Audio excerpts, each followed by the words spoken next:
All right. The hair is not going to fix itself tonight. Okay. We are live on a Saturday night helping people quit cannabis and nicotine. Once again, if you're tuning into the podcast or watching the replay of this, it probably gets rolling after the first few minutes. So, what I would recommend doing is just scrolling through, fast forward this until people start asking questions. That's when things really pick up. So, if you're tuning in, ask questions. And if you can't hear my audio, let me know. It looks like my audio might be a little screwed up. What's going on, Anthony? Good to have you here tonight.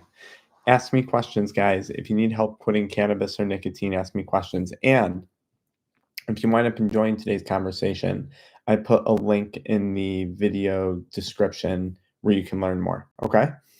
24 hours deep on quitting vape and weed. I'm super anxious. I'm bored and I've panicked a few times. Yeah, that sounds pretty standard for the first 24 hours of quitting. So there's a few things actually. So, one, quitting cannabis and nicotine at the same time in your case might be too much. And it depends on the person and depends on their unique circumstances. But a majority of times, what I'll have a person do if they're quitting both cannabis and nicotine, usually I'll have them start with quitting cannabis. And then after we get stable with that, then eventually we'll approach quitting the nicotine products. And when it comes to quitting nicotine, and cannabis, there's different ways you can go about it. Some people, it's best to do cold turkey. Some people, you might taper. Some people, we might use CBD. Some people, we might use nicotine replacement therapy. So, actually, there's a bunch of different ways to go about this. Now, let's just say you're going to stick with cold turkey and you're just going to roll with it. Something you can look into for anxiety over the counter, really simple advice, would be KSM 66 ashwagandha. We make the Kick It Crave Less chewing gum that contains that ingredient in it. But KSM 66 is a clinically studied supplement to help reduce anxiety. Secondly, as far as the boredom goes, I mean, look, the reality is there's probably a lot of things that you need to do. There's probably a lot of things that you could be doing. And it would be best to just go focus on those things. When I find I'm anxious, I just get into motion. Motion is what helps me the most. Even if it's late at night, if I'm anxious, I'll put on music and I'll start cleaning. I'll go clean out my car in my garage. I'll go clean my house. One of the best things I find I do when it comes to anxiety is just getting moving. So actually, hopefully that helps you out a little bit. Again, I don't know your exact scenario and what you have going on, but hopefully those are some tips that can help you out. But very normal to be anxious. And actually, I want you to keep something in mind. Just because you feel the anxiety now while you're quitting doesn't mean that that anxiety didn't exist during active addiction. You may have just been a little bit oblivious to it because you're under the consumption of the substances, right? Certainly you're quitting for a reason. And I would, if I gambled, I'm not one for gambling, but if I was a gambling man, I would bet that there's a lot of anxiety on the side of what happens if I continue consuming these substances. What happens to my relationships, what happens to my finances, what happens to my physical health. So just remember a presence of anxiety now while you quit doesn't mean there was a lack of anxiety throughout substance use. Okay. So just a different way to frame it. Anthony, I just quit weed. Any advice on cravings? Yeah. I mean, so what, right? You're craving cannabis and you're craving nicotine. And here's the thing that a lot of people don't realize a craving, although it feels like a catastrophic event, it's not. It's not the loss of a limb. It's not some horrible thing that's happening to you. It's what you make of it, right?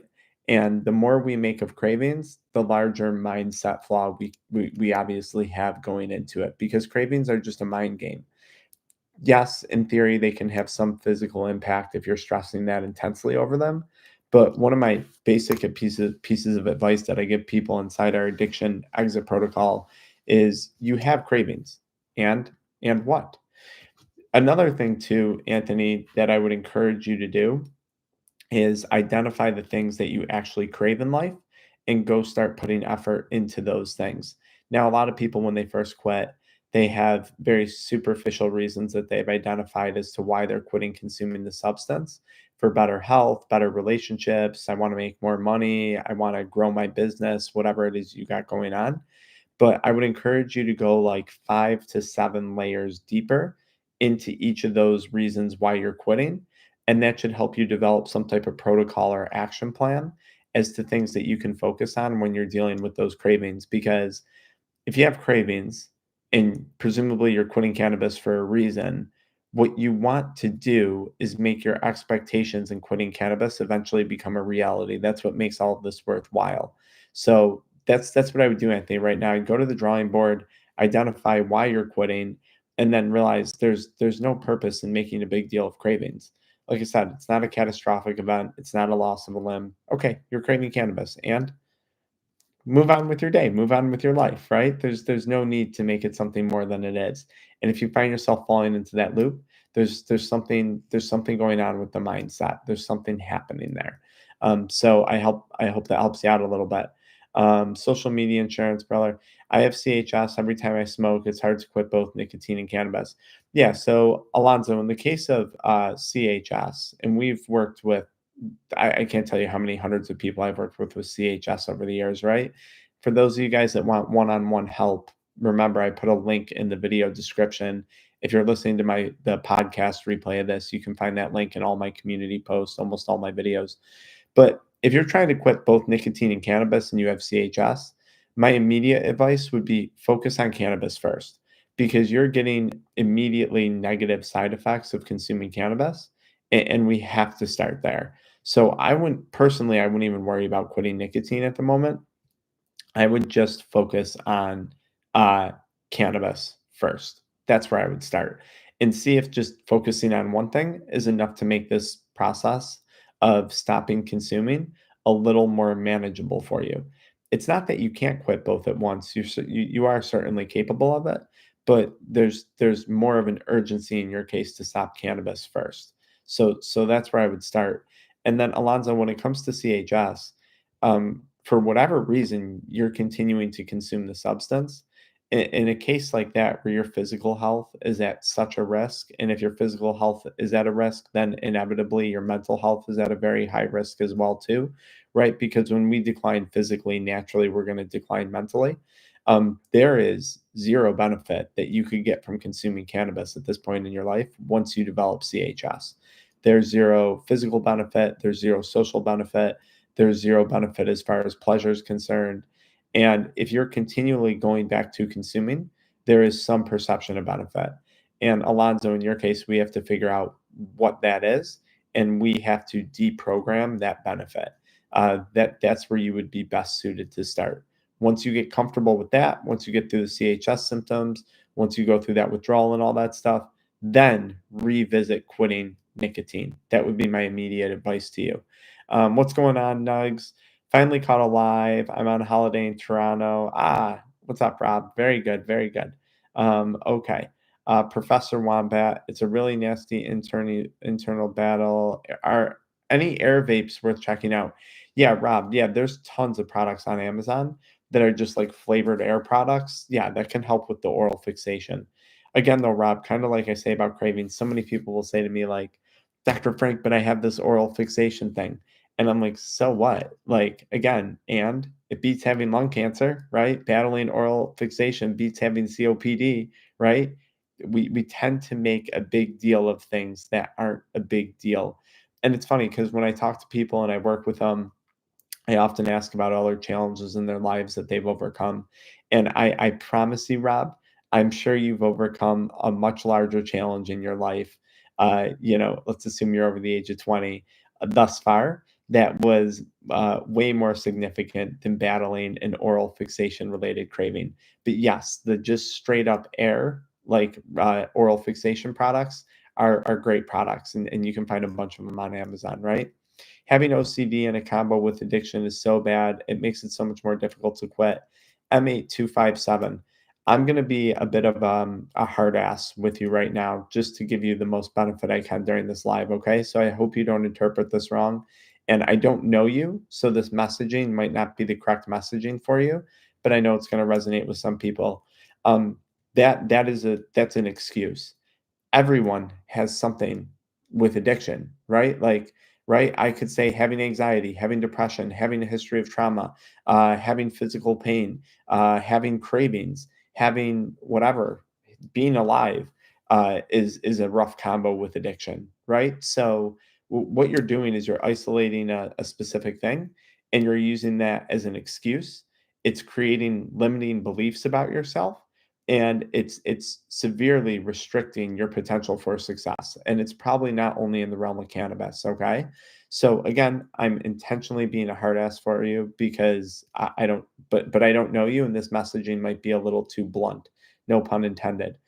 Everyone has something, right? No one would be on this live if they didn't have something that was stopping them. Everyone has challenges that they have to face when it comes to attaining sobriety and overcoming substance use. Now, on a softer side of things, with OCD, there's an incredible supplement out there. I talk about it all the time. NAC, N-acetylcysteine. You can take anywhere from 1,000 to 2,400 milligrams a day. It's a pretty well documented supplement for for OCD, and it's very well tolerated. And it's been shown to help with cannabis substance use, nicotine substance use. It's been shown to help with the compulsive behaviors in general, right? And I would have you reframe the OCD as the trait of obsession, right? I'm a very obsessed person. There's not many people doing lives on a Saturday night to help people quit drugs, right? I'm probably one of the very few influencers doing that. That's for a reason. I'm obsessed with helping people with this. I thrive on it. It's a dopamine hit. I'm obsessed with it. You could say I'm OCD about it. Literally, I'm exhausted today. I've had allergies screwing me up all day long. Tomorrow's Father's Day, but I've kind of gotten in this routine of doing lives on Saturday night. I'm obsessed with it now. So, right, like, but check out N-acetylcysteine. And again, if you want a product for that that's really good, it's a product that I personally manufacture. Well, I have a manufacturing facility that makes it, but Kick It Crave Less Chewing Gum, kickitrevolution.com. Check that product out. It's great for anxiety, OCD like behavior if you just want something simple. Um, Okay. Ashley, I haven't been able to get a week without weed since pregnancy 7 years ago. Vaping is a little easier. Both right now suck. I'd like to try and at least get 2 weeks weed free. Yeah, 2 weeks is an incredible goal to reach. Generally speaking, it's around the 2 week mark of quitting cannabis that your body's going to start to make its own endocannabinoids again. So it's a really good hallmark day to get to. When I provide people with goals or timelines, I usually say, let's get through day one. Let's get through day three. Let's get through 2 weeks. Let's get through 3 months. And then let's hit a year. That's why our one on one programs, when we're working with people, we have a 3 month program, a year long program, and then we have like a lifelong thing that people can be part of if they want. But yeah, 2 weeks is a great goal, Ashley. And Ashley, too, it's interesting, right? So you quit, you said during pregnancy, which is very common. People will quit smoking cigarettes, quit cannabis, whatever it may be. And then the pregnancy occurs and they go back to it. And the fault there, and it's not a fault, it's just the flaw that happened is we had a goal of quitting a substance for a thing that had an end to it. So pregnancy eventually comes to an end, right? The child is born, that goal has been accomplished. I quit smoking for pregnancy, i.e., I'm going to go back to using the substance. And I see this all the time. I see this happen all the time with parents. So the thing that I would tell you now, Ashley, that I think you could be proud of, and I don't know, for all I know, you might be pregnant again, but maybe not, right? But let's assume you're not. You're quitting from a position of strength and power. You don't have a circumstance forcing you to quit, perhaps right now. And that's something that you can get excited about. That's something that you should be proud of, okay, Ashley? So I don't want you to base your past quit experience that you did for pregnancy purposes on your current quitting experience. Okay. I hope that helps. Uh, Deselect. I just can't get off the nicotine vapes. So here's the deal. You can. You 100% can. And whether you think you can or you think you can't, you're probably right. So immediately deselect. There's a mindset flaw. The mindset is broken here. I can just tell by the language that you're using. Secondly, uh, how many different things have you actually tried to stop? And I want you to really deeply consider that question because a lot of people come to me and they say, I've tried to quit 1,000 times.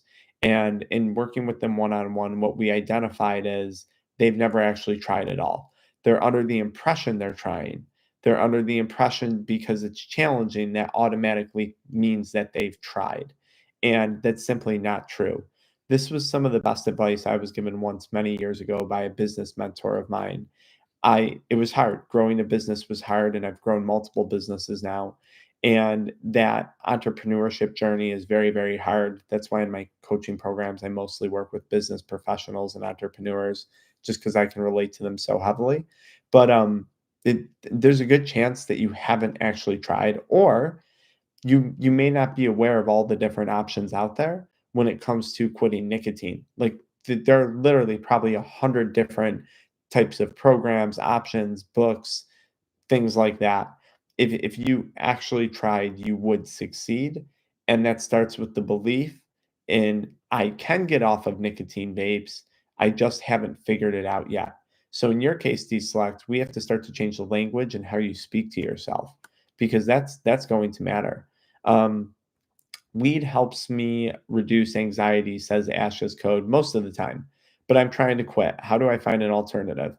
Well, again, if you're just looking for, I mean, so here's the thing. You're asking me an alternative to weed for helping with anxiety. One, we'd have to really question why are you trying to quit? Because if you come to me and you say weed helps me with anxiety, but I'm trying to quit because it's damaging my physical health, it's damaging my relationships, it's damaging my business, it's damaging my finances, I would immediately say to you, well, aren't those consequences of substance use causing you anxiety? So, is it really helping you as much as you think it is? Because if you have the benefit or perceived benefit, more likely, of anxiety relief, it's going to make quitting hard. Secondly, you're asking me for an alternative, and I would venture to guess you're thinking in terms strictly of substances. So many people will quit a substance and then they'll think, what other substance am I going to replace this with? And we have to make this not about substances. So, right off the bat, Ash's code, what other lifestyle factors have you attempted that are not substance related to manage the anxiety? Talk therapy, exercise, cold exposure, heat exposure, saunas, walking, reading books, self help videos on YouTube, working with a professional. Also, what's causing the anxiety? Is it something that's out of your control and you won't be able to resolve, like parents divorce, this, that, things that are out of your control? Or are you anxious about something that requires you to take action? And if you're anxious about something that's requiring you to take action, I see this all the time when I'm working with business professionals. Well, the quickest way to reduce that anxiety is by taking action. Here's the catch 22. You continue to smoke weed. Perhaps it leads to some lack of motivation, some procrastination, and a prevention when it comes to taking action. Then we get anxiety. I smoke, I feel less anxiety. Maybe you do. Maybe you just relieved the craving of consuming associated with cannabis, and you have the perception of anxiety relief because you relieved a craving, right? That's the kind of groundbreaking work that Alan Carr did in his books. Right? Great books to read if you need to start on this stuff. Alan Carr's Easy Way to Quit Vaping, Easy Way to Quit Cannabis, whatever it may be. So there's some stuff for you. M8527, yeah, sobriety is totally worth it. I mean, obviously, it's worth it for me. Otherwise, I wouldn't be doing this. I believe it's worth it for a majority of people in a majority of cases. Professor Wombat, I know quitting's the right thing to do, but I keep having visions of all the good times. I'm giving up by going sober. Well, here's the reality, Professor Wombat. Those good times took place at a different time, a different age, a different environment. Perhaps at that time in your life, you had a different series of responsibilities, probably a lack of responsibilities, right? If I look back to the good times, it's when I was in college, right? That's when it was the good times. My life has dramatically changed. I have a wife, I have children that I have to provide for, I have a business that I have to run, right? And I'm glad.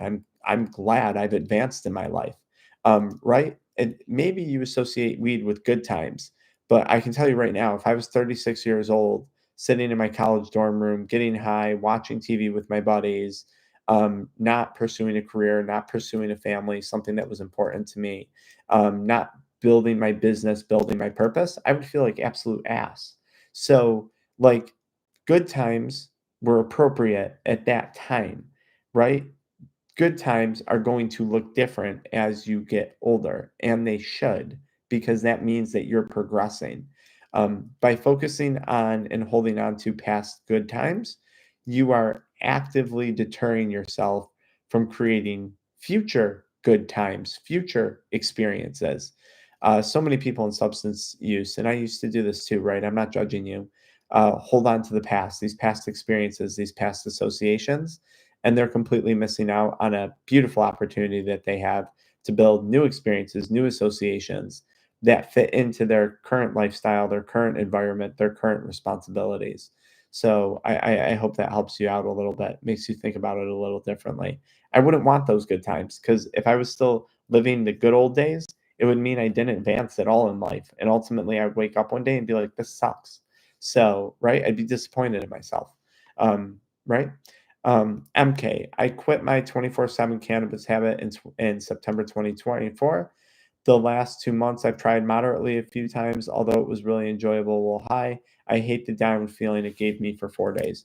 Yeah, moderate consumption for a lot of people is very achievable. This is something I've worked with countless people in our one-on-one coaching programs on.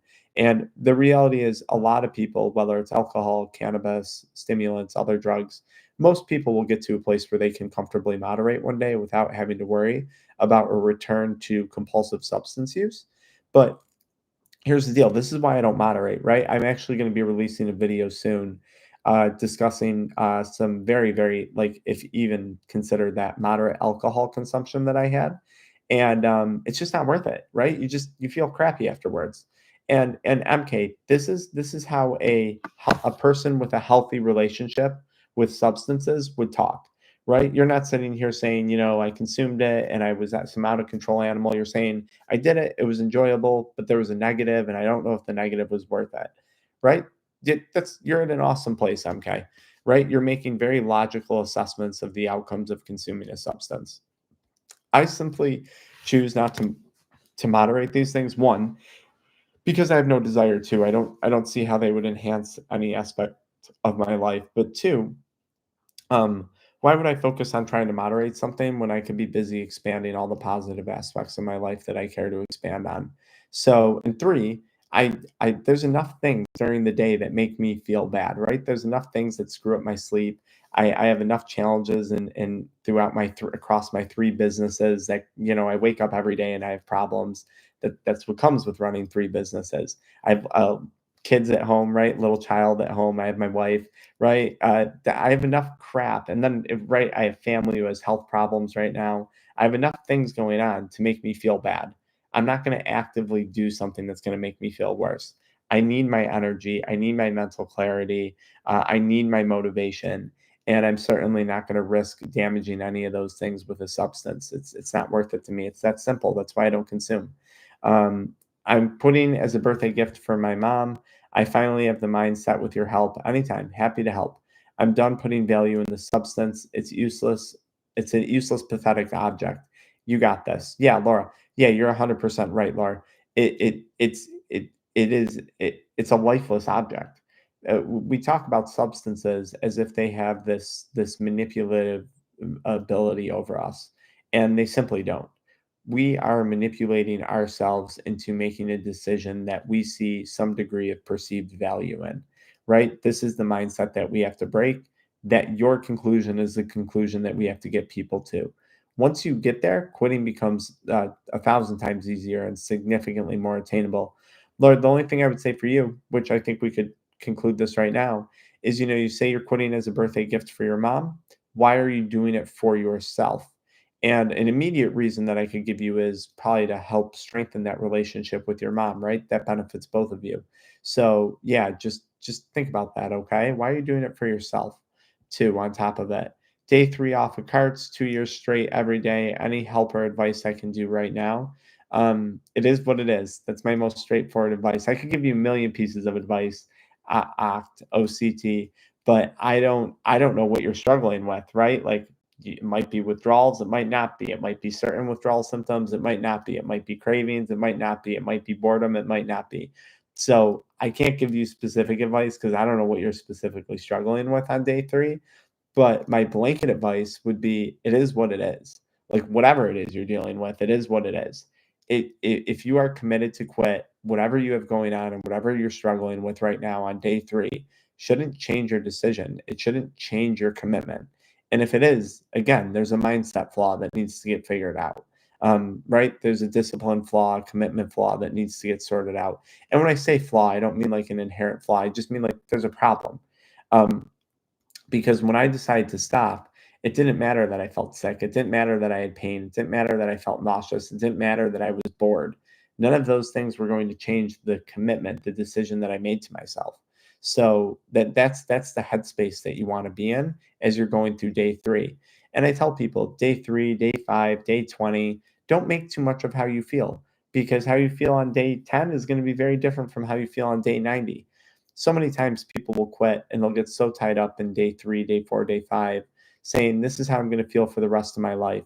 And that just simply isn't true.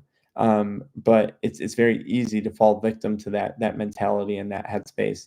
Thanks for the happy Father's Day, Laura. I appreciate it. Very kind of you. Um, yeah, William, right back at you. Love and respect. Anytime, guys. Anytime. Happy to help. Happy to help. Happy to help. Again, for anyone in here who wants more help, we work a lot with business professionals, entrepreneurs. I work a lot with a lot of medical doctors, attorneys, things like that. We have our one-on-one coaching program, completely private, no public display of your addiction. Link in the video description there. I relapsed on weed after a year, freaked out. Now I have insane anxiety and panic. So, um, okay. One, that's another reason why I don't consume substances, because the I am fearful for harming my brain, right? I've worked with people who do seem to have had developed some type of permanent mental disorder from consuming cannabis. Okay. It can happen. It's an inherent risk of using drugs. And I think now with cannabis, the different strains, the gas station carts, just all the crap out there, that risk is getting higher and higher by the day. So that's one reason why I don't consume, because like the drug actually scares me at this point. I've worked with enough people who have had enough significant, in some cases, permanent damage, and I don't want to mess. I don't F with that, right? I got one brain. I don't want to screw it up more than I already have. Secondly, you relapsed on weed after a year. You made a conscious decision to consume cannabis again after a year. Now, why you did that, I would love to know. I would love to know what happened and the reasoning behind it, and maybe we could share that with others to help them avoid that same hiccup along the way. Um, Pablo quitting cigarettes and weed. It's a good thing to quit, especially if you're smoking weed and cigarettes. Obviously, we don't want to be speed rushing any type of pulmonary or cardiac issues, and smoking cigarettes and weed can certainly cause both of those problems. M8257 says weed can be very deceptive. I would agree. It's like the woman in the green dress, right? Because it can have some benefits for some things, but it does more harm than good in the long run. So it's not worth it. Yeah, I mean, anything is in life, I think you have to weigh the benefits to the negatives, right? Benefits of starting my own business versus the negatives. There's both, right? Benefits of working out, negatives of working out. There can be some, right? Benefits of eating healthy, negatives of eating healthy. Benefits of taking this prescription drug, negatives of taking this prescription drug. This is life, right? Weighing both sides of the coin, and then coming to a rational decision on it. Every time I think about quitting weed, I envision how much I'm going to miss, but it's also ruining my life and my self-esteem. Seems like I can't live with or without it. Yeah, Professor Wombat. Like I mean, I know I was talking to you earlier. You you what are you going to miss about it? Right? And why are you envisioning all the things you're going to miss? I would focus on envisioning all the things that I'm going to gain back in life from get choosing to get rid of that substance. You're focusing your focus is on the wrong thing, right? And the more you focus where you're focusing now on all the things you're going to miss, the harder it's going to be to stop, because you are giving significant value to that substance. And I think what you're subconsciously doing is devaluing the journey to sobriety and attaining sobriety. There's a reason why you want to stop. What is that reason? Um, uh, yeah, Ashley, I haven't tried hard enough to quit weed. Very common. Most people haven't. Most people, when it comes to substance use, they haven't actually tried. Now, like myself, like many others that I've worked with, people don't know how to try. People don't have a protocol. People don't have a plan, right? People they're just they don't have accountability. They don't have support, and sometimes those things are necessary when it comes to trying hard. So like I recognize that, that's why I have the programs. That's why I have a career in what I do, right? F Productions. I'm about to smoke one. Smoke up. You do you. Enjoy it. That's what I would tell you. Okay, let's see here. Let's see. Weed blocks dreams and memories. That's true. That's very, very true. All or nothing kind of person. I'm very similar. That's why I often choose not to moderate substances. I like living in extremes. Um, how can my triggers be known that causes urges to sprout randomly as upon me? Is it just mental saying no to them thoughts? I'm not sure what you're asking me. I think you're asking me about triggers. Um, Everything is a trigger. For me, waking up and breathing was a trigger when I was consuming cannabis, right? So, like, right, nicotine, just going to the bathroom was a trigger. Driving in my car was a trigger. Eating was a trigger. Everything is a trigger. I don't really believe in triggers. If I tried to avoid or navigate all the triggers, I would have had to put myself in a bubble, right? And this is why I tell people so often, like, outdated methods of addiction recovery, avoid your triggers, go to a rehab, get out of your current living environment, change your environment completely. Like, that's just unattainable for people, especially people who are working in a successful career, have a lot going on, have a family, have children they have to take care of. Everything is triggering, and the most beneficial thing you can do is learn how to live in the presence of those triggers. Do you guys realize, like, fast forward 5, 6, 7 years, there's literally going to be a cannabis dispensary on every corner. Like, I'm in New York. There was zero in my area. I live in a very nice area in New York. There was zero dispensaries. There's probably seven within walking distance now of my house. And I'm in a very nice area. Okay. Like, you go into a more a lower income area, and you're going to find an explosion like you see with alcohol of cannabis shops, right? Because they know they can take advantage of that lower income demographic. um, you see the same thing with alcohol. It's just how it is. So like, you have to learn how to live in your current environment without it. So that's like my advice on triggers, I guess. Um, okay, let's see here. Weed ruined my thalamus and my ability to fall asleep. Yeah, I mean, it may have, but then again, D Skull Kid, how long have you stopped for? What have you done to promote a healing of your body? What lifestyle modifications have you made to promote a healing environment? Are you just jumping to that conclusion, or have you been working to improve for the last 8 years and nothing has changed? If you've been working to improve the health, your sleep health, your sleep quality for 8 years, and you've tried everything you can to improve that and nothing's changed, fine, maybe you do have permanent damage. If you're a week into quitting, then I would say you're jumping to conclusions. And that's a scary conclusion if you're reaching it, because I see this with people. They'll say, "Well, I'm fucked anyways. I might as well continue to consume." And, like, don't fall into that mindset. It's a trap. It's a trap that little addictive voice sets for us. So okay, I think what stops me from quitting nicotine and smoking cigarettes boils down to fear. Um, okay, yeah. So high stress job. Right. So what's the fear? I'm not sure. What's the fear of how am I going to manage stress without cigarettes? When you remove the stress of smoking cigarettes, your stress tolerance for other things is going to increase over time, because now you're not trying to balance the stress of cigarettes, the health complications of smoking cigarettes, and the stress of a high performance career. You're eventually going to get to a place where you get rid of the stress of addiction, you get rid of the health consequence related stress of addiction, and now you're going to have more space to allot your stress tolerance to your career. You can take on more stress in your career. You perform better because you're not worrying about these other things.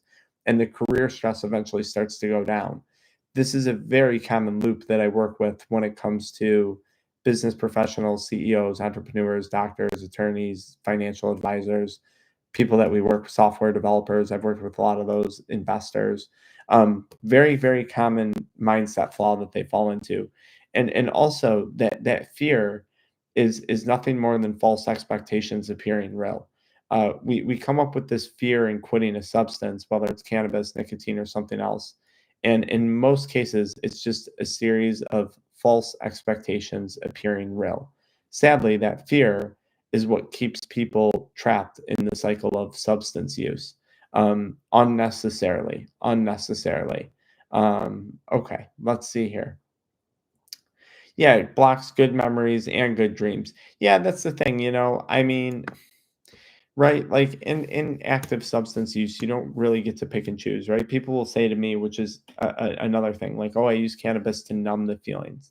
Don't give cannabis that benefit. Don't give drugs the benefit of numbing. Numbing is a beneficial thing, right? If I go to get a tooth surgery and they numb my jaw with Novocaine, or I'm going to get a surgery and they apply a numbing agent, that's beneficial. Cannabis doesn't numb it. It doesn't give you that benefit. So that's the first thing. Second thing is, yeah, that's the problem with substance use. Sure, it would be nice if I could block all the bad things. Maybe it would, because if I didn't experience bad, then how would I know what good is? So I don't even know if I'd want to do that. I actually think you can find a lot of beauty in horrible experiences. I recently made a YouTube video about this. But yeah, in theory, I guess if you could block the bad and keep the good, that would be nice. But like that just doesn't exist with substance use. It doesn't discriminate between good and bad memories. It just stops all of them. That's the problem with a lot of drugs, right? Same thing with some antidepressants, right? They just make a person emotionless. And like that sucks because if I don't experience bad emotions, how do I know what good emotions are? If I don't experience a cold, crappy, rainy day, I'm never going to truly appreciate a sunny, bright, warm day, right? One experience creates an appreciation for the other, and I think you can find beauty in both of them, right? That's one of the major goals that we have for a lot of people when it comes to attaining sobriety. I tried, says Elise Marquite, I tried cold turkey from potent 90% cartridges and it didn't go well. Do I help with tapering? Absolutely. I've been watching my business decline. Yeah, Elise, there's links all over my YouTube community post. Almost every video, you can find a link to the one-on-one addiction exit protocol. Yes, when I'm working with business professionals, we have to make sure that they are quitting in a manner that their business does not decline. That's one of the reasons why business professionals work with us. And there's many ways you can taper, right? We can decrease the frequency of use. We can decrease the potency. We can decrease the frequency and the potency. We can consider tapering with other possible phytocannabinoids.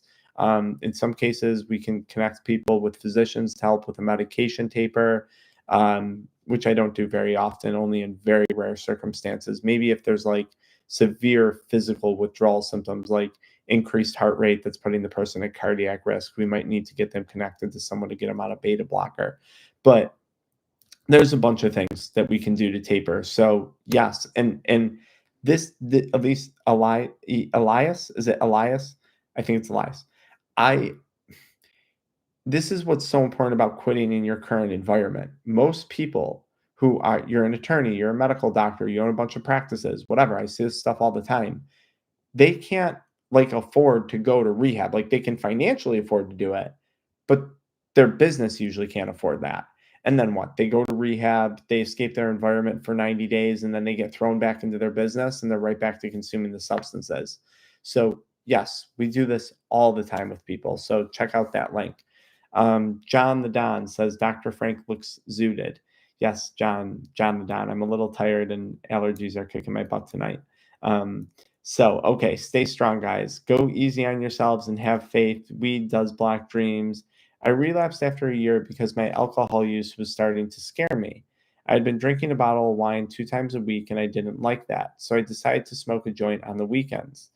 It really freaks me out. I can't do normal things anymore without crazy anxiety. I feel like I'm gonna pass out, panic attacks. It's been 3 months. Yeah, this is a major reason why I stopped consuming cannabis, right? I was headed down the same road.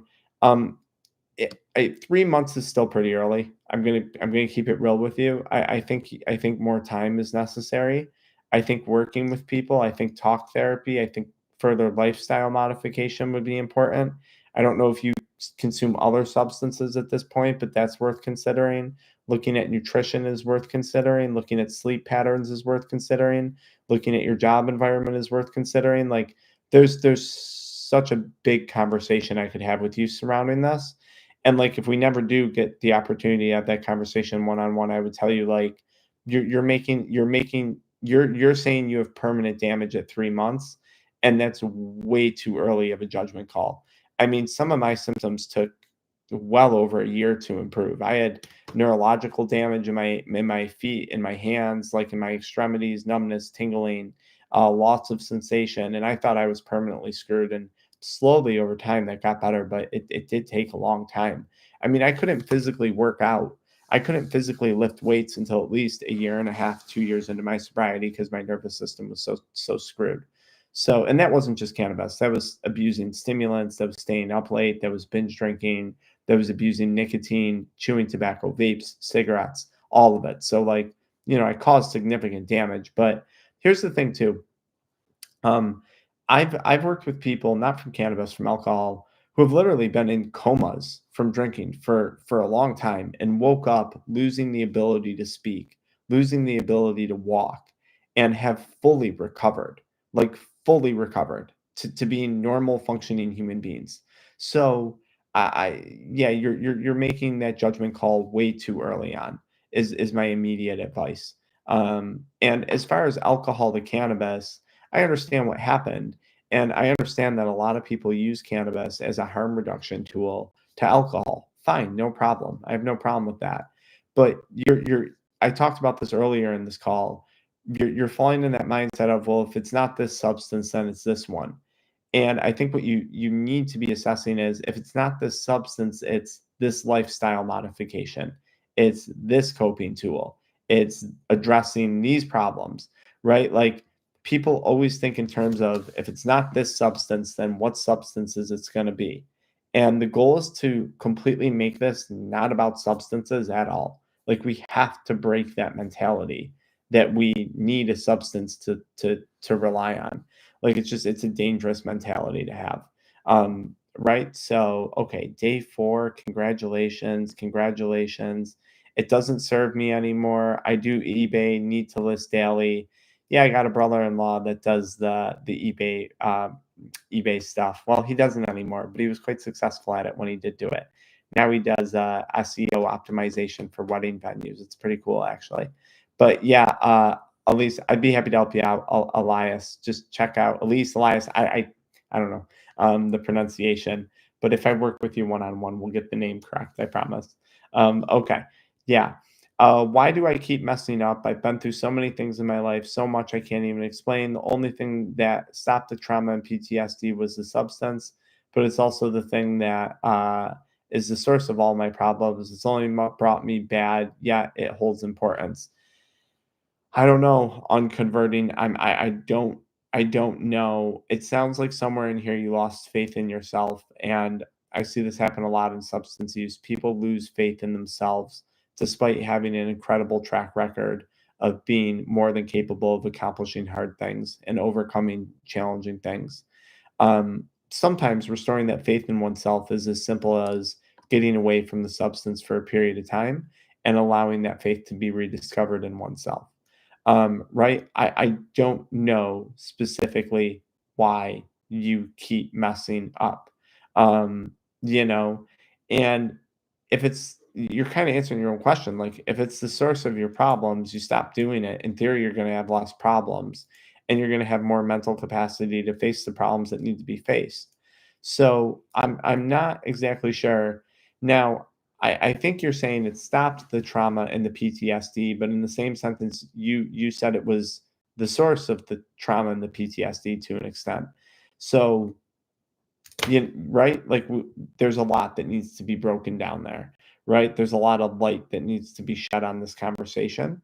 And that's a lot of what we do with people inside our one-on-one coaching. We try and make sense of all this stuff. It's hard to make sense of your own thoughts when your own thoughts are clouded by cannabis, alcohol, nicotine consumption, pornography consumption, right? That's what I do with people. I don't make decisions for them. I help them make sense of the decisions that they're making so they can make more rational ones about what they choose to do with their life and with their relationship to substances. Right? I quit cold turkey after 11 years of 24/7 smoking. I've been craving it a lot lately, not gonna lie. It's been over a month and 10 days. You're still very early on. Very normal to have cravings at this point. And I'll say what I said earlier. So what? You have a craving and what? You have other stuff you need to worry about. You have more important things to worry about than a craving. You have a life that needs to be lived, right? Maybe you have a career, maybe you have a business, maybe you have children, maybe you're married, maybe you're not. Maybe you're in the process of trying to build all those things. There are a million things right now in your life that are more important and that deserve more attention than this craving. So don't make the mistake of giving this craving more attention than it deserves. I have a craving. And what? It's not going to kill you. It's not going to hurt you. And what? Move on. Move on from it. I know it sounds ignorant. I know it sounds like I'm kind of being a dick maybe, but I'm not. I'm trying to give you honest, straightforward, no BS advice so you can get through this as quickly as possible. The last thing I want anyone to do, whether they're working inside our one-on-one addiction exit protocol or they're on a live call with me, is waste more time than they've already wasted continuing to do something they don't in fact want to be doing anymore. That's why I try and be as direct as possible with people. We don't have time for games, right? Like your business, your family, your physical health, your mental health. Tomorrow is not guaranteed. We don't have time to waste. So let's get to it, right? Let's get to it. Um, yeah, a lot of people just quit cold turkey. That's how a majority of people will stop. A majority of people, with or without intervention from someone like myself or some other program, they'll just wake up one day and stop. Yeah. Yeah, Shabu. Yeah, I struggled with a lot of stuff. Adult media content, nicotine. It was cigarettes, chewing tobacco, snus, vapes, heavy, right? Like stimulants, I was drinking 2 to 3 Monster Energy drinks a day. I had a small stent with Adderall and Ritalin, 5 hour energy drinks. I worked at vitamin shops. So when those weren't strong enough, I was abusing pre workout powders, the original Jacked 3D powder, which is essentially had like amphetamines in it. Right? Binge drinking 3, 4 nights a week, anywhere from honestly 5 to 20 drinks in a night, right? Here in New York, the bars are open until 4 a.m. So I would start drinking at 8 p.m. and we would drink until 4 or 5 in the morning. So it'd be very easy to have 20 drinks over the course of that time, especially if you were staying hopped up on Adderall throughout the night or stimulants and other things like that. You could just drink and drink and drink and drink. But yeah, you can get better. It's incredible. And trust me, there was a million points throughout my recovery where I thought I was permanently screwed. Turns out I wasn't, right? Turns out I wasn't. Um, so let's see here. Let's see. Um,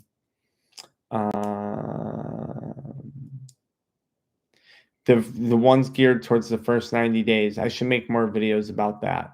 Okay, let's see here. You talked about not wanting to touch on Zins and nicotine pouches. Do you have any new findings or opinions on this, Cody? I will make a updated video for you on Zins and nicotine pouches. I'll talk about it briefly right now. It's like any substance. Some people are going to have major problems with it. Some people aren't. Right. Right. I have some people that I've worked with helping them quit because they're having horrible gum problems. They're getting ulcers and it's creating issues for them. I've had some people where it's created significant gastrointestinal problems. Recently, inside our one-on-one program, I had a young business professional in the fitness space, I'll say fitness influencer space. And they were using Zens for what they believe to be fitness performance and nutrition, helping with appetite suppression and things like that. and they wound up developing an insane anxiety disorder from all the nicotine they were consuming. Like crippling anxiety, almost destroyed their social media business, almost destroyed it, like to a point where they couldn't even post anymore. They were so anxious. So, yeah, they can definitely come with problems. Now, I don't hammer on Zins and nicotine pouches because the harm associated with those is significantly less than the harm associated with vaping or cigarettes. So, I don't like bash those as much as someone might think I would, because I don't want to discourage someone who might be thinking about quitting cigarettes and switching to Zins. I don't want to stop them from doing that. I want to help them quit using nicotine if that's what they eventually want help with. But I don't want people to think like, oh, I was going to quit cigarettes using Zins, but if Zins cause mouth ulcers, then I'm not going to use them, because like that's crazy. You can reduce your harm from smoking by switching to a nicotine pouch or patch. Certainly a patch. I mean, for sure. That's a FDA approved form of nicotine replacement therapy by like 99%. So why wouldn't we want to reduce harm? But that's not to say that Zens or nicotine pouches can't come with some serious health risks. Also, the risk to your arteries, the risk to your spine health, back health, right? Anytime we're using nicotine, it's restricting blood flow. We had someone recently inquire about our one-on-one coaching programs. They didn't pursue it at this time. I'm not sure why not, but and they've suffered serious health consequences of consuming nicotine over the years. Like, I mean, spinal fusions, spinal surgeries. I had a gentleman that I worked with, a high-level musician, who was chewing 20 to 30 pieces of Nicorette a day, and his spine, he was basically facing like multiple spine surgeries, and the surgeons were refusing to do the surgeries because they were like, look, if we do surgery on your spine, chances are it's going to be a failed surgery because your healing is so screwed up from your nicotine consumption. So we did eventually help that individual quit. Like, but it's intense coming off of what was it? I think this person was chewing 6 milligram Nicorette, 20 to 30 pieces a day for years, right? So that was a fun case to work with, especially a musician, someone who's really high energy, needs that performance. We did good though. We did good. Um, okay, I should say they did good. All right. So I hope that helps about Zen, but I'll make a fully updated video on it for you. Okay. What are the benefits of quitting weed, Jacob? It varies person to person. Like, I mean, I could give you generic answers, right? Like better relationship. Typically, the benefits of quitting weed are rooted in one of these categories: improved relationships, improved mental health, improved physical health, improved career and financial performance health. Um, some people, they're looking for an improvement in spiritual health. Uh, it's one of those areas: health, wealth, happiness, religion. It's typically one of those things. Relationships. It's usually where people see the benefits in stopping, right? So 7 hydroxy. Yep, I know what that is. Um, okay, don't smoke cigs either. Haven't smoked in 4 days. Congratulations, congratulations. Um, okay, let's see. Thank you. I should probably steer away from these 100%. I'm not 21 years old. What are you talking about, Cody? I don't see your other comment. Now I'm curious what it is. You've the pouches. Yeah, I would say stay away from it. Cody, I'm guessing you're looking at the pouches because you're looking at it from like a neurocognitive benefit. If you're looking to get into nicotine from a neurocognitive benefit standpoint, you just have to be very careful. Like, I understand that that's there. If I'm working with someone who wants to keep using nicotine, I'm usually encouraging a patch, because the chances of abusing a patch are very low. You still can develop a tolerance, right? You can still develop to a degree a dependence on patches if you use them enough. But you can get a 7 milligram time released Nicorette patch, and you can use that, and the chances of like developing a quote unquote addiction or super high tolerance are pretty low. So if I'm looking at someone and working with them for neurocognitive benefits of nicotine, a patch is usually the way to go. Now, some people will prefer a gum or like a really low milligram pouch. or a nicotine mint, really, really low milligram nicotine mint, for neurocognitive benefits. But you just got to go into it viewing it as like, I'm using this strictly as a medicine and that's it for performance purposes. Because I do understand that there are performance purposes associated with consuming nicotine. Right now I'm working with someone in my programs who desperately needs to quit vaping.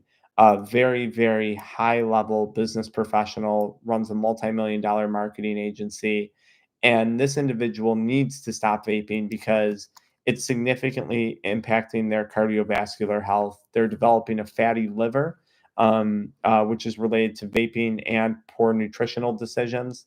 So, but they're not fully convinced they want to stop using nicotine because they're concerned about it from a work performance standpoint. So, with this individual, we may eventually have a conversation about using patches or gums or mints for neurocognitive benefit. But before we can even visit that conversation, we have to totally reset their nicotine tolerance. Yeah, Cody, I hope all that helps you out. And Cody, on the pouches, especially, like a lot of people get really bad acid reflux. Like there's a lot of things to be said about that. And two, if you're looking at nicotine for a neurocognitive benefit, look at other supplements: KSM 66, ashwagandha, N-acetylcysteine, alpha GPC, lion's mane, saffron. There's a lot of other supplements out there that can give you really good benefits. Um, I'm trying marshmallow leaves. No, I don't know anything about marshmallow leaves, but I'm making a note of it and I am going to research it and probably make a YouTube video about it because that sounds like a killer YouTube video idea. Something worth looking into. Marshmallow leaves to quit nicotine. I don't know. If it's a good thing, maybe I'll come out with a supplement with it one day if it's not a harmful thing. I'll look into it.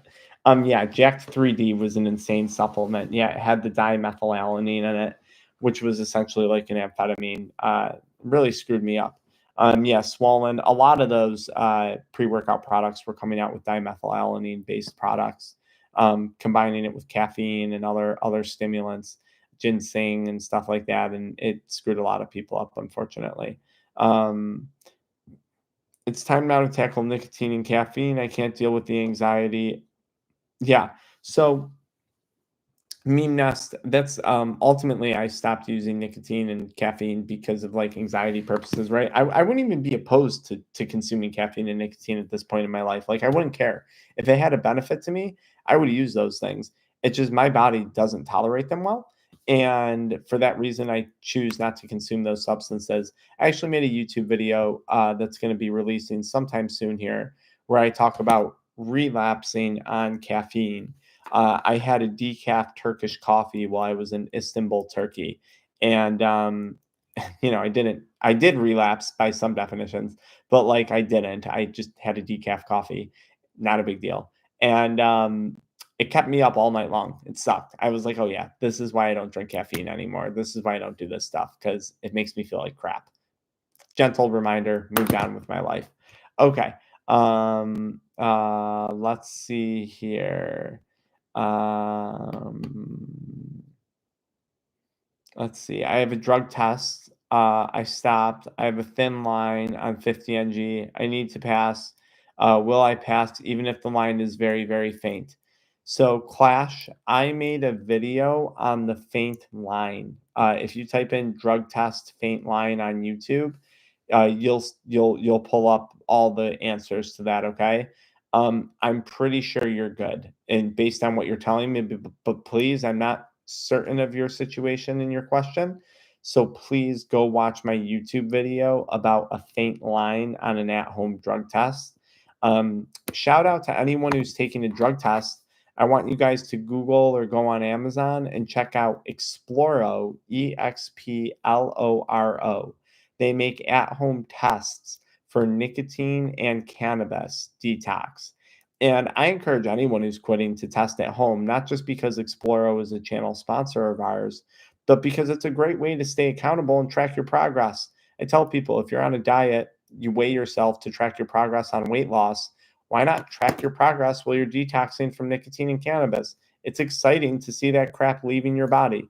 Certainly, if you have a job interview coming up, then I would highly recommend drug testing at home before or if you have a life insurance exam coming up too. I have another video coming up soon where I interview someone who used to own a bunch of life insurance agencies, and we're going to talk about how nicotine and cannabis can negatively impact your life insurance policies. So, if you have children, if you have a family, if you don't have life insurance, if you're consider getting it, seriously, keep an eye out for that video I'm going to drop because it's super, super important. Um, Thoughts on maintaining a nicotine addiction to prevent relapse and a newly developed alcohol sobriety? So, Griffin, yeah, two things. One, totally. Wait until you feel really stable with not drinking alcohol before you approach quitting nicotine. 100% Griffin. Like alcohol causing massive harm. Don't even worry about nicotine right now. That's my first immediate advice. Once you feel comfortably away from alcohol and like it's not an issue for you anymore, then visit getting rid of nicotine if you so choose to. Now, I am going to give you a little caveat to that. Nicotine is not the reason why you are maintaining sobriety from alcohol. Okay. So, like, don't fall into this mindset that nicotine has some superpower that it's keeping you sober from alcohol. That's you, Griffin. That's your hard work. That's your mindset. That's your decision making. That's your discipline. That's your commitment. So, Griffin, I'm okay with that. But the only caveat is I don't want you giving nicotine that benefit because it's unwarranted. It's not deserved. Nicotine didn't do anything to help you quit drinking alcohol. It didn't. You might think it did, but it didn't. That was all you. And I'm telling you this because when the time comes to quit nicotine, the last thing I want you thinking is that your sobriety from alcohol hinges on nicotine because that's just it's so false and it will screw you if you have that mentality later on. So I'm just trying to get ahead of that before that might screw you in the future if you do decide to eventually quit consuming nicotine. Okay. And Griffin, to anyone who's enjoying this conversation, I work with people all the time. Mostly my programs are geared towards like business professionals, high performance parents, individuals like that, just because I'm an entrepreneur. That's who I relate to the most. That's when I struggled with active substance use throughout my life. I put a link in the video description where you can learn more about our one-on-one addiction exit protocol. Completely private. I work with you one-on-one. You get, essentially 24-hour text support directly from me. It's an incredible one-on-one program if other stuff hasn't worked for you. Yeah, Griffin, good. I'm glad you understand that because that's a very important. I'm glad you understand. Very good. Um, yeah, Brandon, more people will get there. Props on 2 weeks. Fragment, props on day 5. Fire, fire, fire. Check it out. Yeah, shout out to that. Um, uh, yeah, I mean, the channel will continue to grow. As far as I'm concerned, we've had great growth, and I think I'm just a little ahead of my time, actually, to be honest. Right now, cannabis is in a very positive light. Give it another 5 to 10 years. Wait for a lot of the negative health consequences to really start picking up. You're going to start seeing that with vaping soon. You are seeing that with vaping, and my channel is going to be, I think, very, very popular.